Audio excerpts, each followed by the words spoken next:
हे friends, दोस्तों, अगर आपका भी कभी ना कभी ब्रेकअप हुआ है तो ये वीडियो पूरा देखना। आपको ब्रेकअप से रिलेटेड साइंस एंड फैक्ट्स मालूम पड़ जाएंगे कि ब्रेकअप के बाद लोग एंजाइटी, स्ट्रेस, डिप्रेशन में क्यों चले जाते हैं। ऐसा क्या होता है, ऐसे क्या स्टिमुलेशंस, केमिकल चेंजेस हमारे माइंड में होते हैं जिस वजह से लोग अपनी समझदारी या सोचने की थिंकिंग भी खो देते हैं।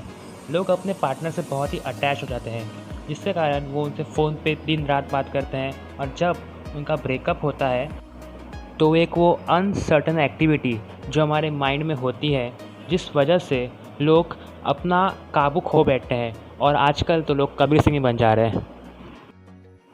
तो यही क्वेश्चन को आगे बढ़ाते हैं और देखेंगे कि ऐसे क्या केमिकल चेंजेस हमारे माइंड में होते हैं जिस वजह से लोग खुद को हार्म तक कर लेते हैं या अपनी नसें काट देते हैं। ऐसा क्या ब्रेकअप में होता है हमारे माइंड के अंदर। तो आज इस वीडियो को पूरा एंड तक देखना दोस्तों। इस वीडियो में आपको ऐसी चीज़ें मालूम पड़ने वाली है जिसे सुनने के बाद आपको पूरा बॉडी का, माइंड का और ब्रेन का पूरा खेल समझ में आ जाएगा। सो स्टार्ट करते हैं। What are the effects on the brain at the time of breakup. So friends, heart break एक अनसर्टन एक्टिविटी है जो किसी को भी हो सकती है, क्योंकि हम इंसान किसी पे भी इतना ट्रस्ट करने लग जाते हैं कि जब हमारा हार्ट ब्रेक होता है तब हम कुछ नहीं सोचते, हमें हर जगह हर वक्त उसकी याद आती रहती है। हम अपने सबकॉन्शियस माइंड या अनकॉन्शियसली उसको याद करते रहते हैं। दिन भर हमें हमारे दिमाग में वही आते रहता है। हार्ट ब्रेक का रीज़न कुछ भी हो सकता है जिस वजह से लोग फ्रस्ट्रेट हो जाते हैं।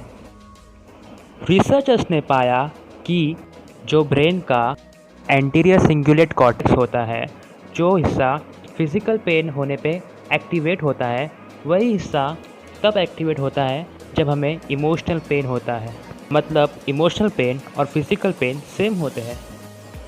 तो अब हम जानते हैं कि हार्ट ब्रेक हमारी बॉडी पे कैसे कैसे इफ़ेक्ट करता है और हमें अंदर से क्या क्या महसूस कराता है। हमारी बॉडी का एड्रिनल ग्लैंड कार्टिसोल, जिसे स्ट्रेस हार्मोन भी कहा जाता है, जो हमारे ब्लड स्ट्रीम में इंक्रीज़ होता है, जो फियर, एंगर, डिप्रेशन और फ्रस्ट्रेशन जैसे चीज़ों को ट्रिगर करता है, जिससे हमारे मूड पे डायरेक्टली इफ़ेक्ट हो जाता है। उस तरह अच्छे न्यूरोट्रांसमीटर जैसे कि सेरोटोनिन, डोपामीन, नॉरपेनेफ्रेंस और गाबा, इनका बैलेंस बिगड़ जाता है।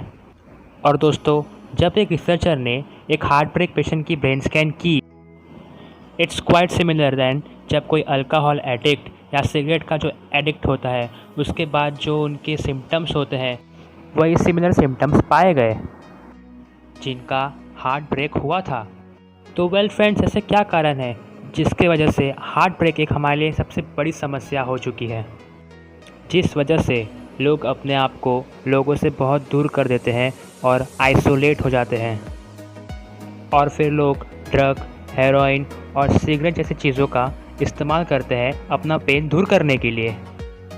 ऐसा इसके लिए भी होता है क्योंकि हम अपना पार्टनर खुद चुनते हैं और उनसे इतना अटैच हो जाते हैं कि हम उनसे दूर हो ही नहीं पाते। एक बुक है जिसका नाम है भगवद गीता। इस बुक में भी ये बात साफ साफ बताई गई है कि अटैचमेंट बहुत ही बुरी बला है, कि आप उसे छोड़ ही ना पाओ।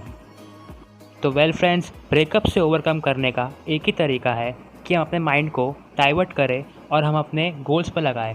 जब हमारा गोल क्लियर होगा, हमारा एक पर्पस जब क्लियर हो जाएगा, तब हमारा माइंड डाइवर्ट होना बंद हो जाएगा। वेल फ्रेंड्स, अगर वीडियो अच्छी लगी हो तो लाइक, शेयर, सब्सक्राइब ज़रूर कर देना। हम अगली बार फिर मिलेंगे एक नए टॉपिक के साथ। तब तक के लिए बाय बाय।